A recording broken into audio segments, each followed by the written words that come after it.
Wang Yaqin and Sam Chen are packing up belongings to be shipped out of Hong Kong, but they are not the ones leaving.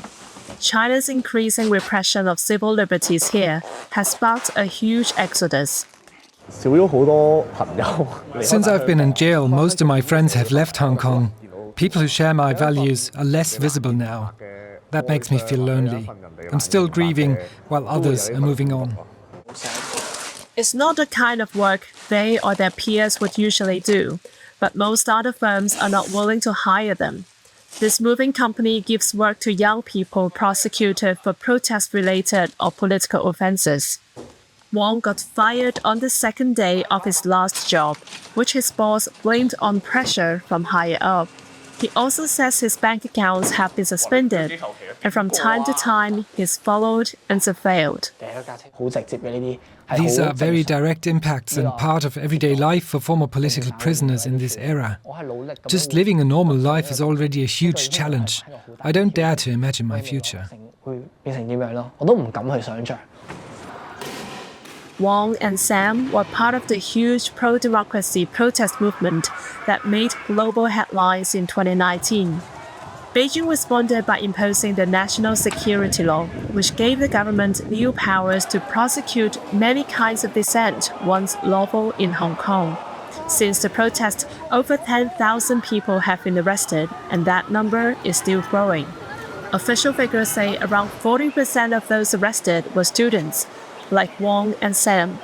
They started a student activist group after the demonstrations to call for continued resistance, but ended up in jail for around 2 years for conspiracy to incite subversion.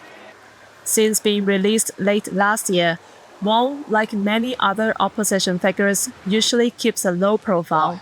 Today is an exception. He's launching a new t-shirt brand at a pro-protest grocery store. Many of his customers are activists or other former prisoners. I went to jail for sedition because I clapped at a dissident's hearing. I am 70 years old. I don't care much about the price when I shop here, because it's one little thing I can do to support the released dissidents. Wang's launch day is the same day as Hong Kong implements a second security law, limiting dissent even further. Despite the risk, Wang and Sam have spoken out about the alleged abuse of young prisoners. And for Wang, designing t-shirts is a subtle way to share his thoughts with the public. Some of them have the slogan, "Our Homeland."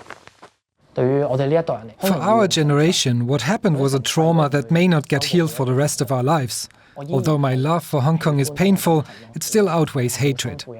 Whatever bad situations we face, we can still have choices and create meaning in our lives. That's the lesson I learned from my time in prison. For me, I want to walk alongside those still suffering.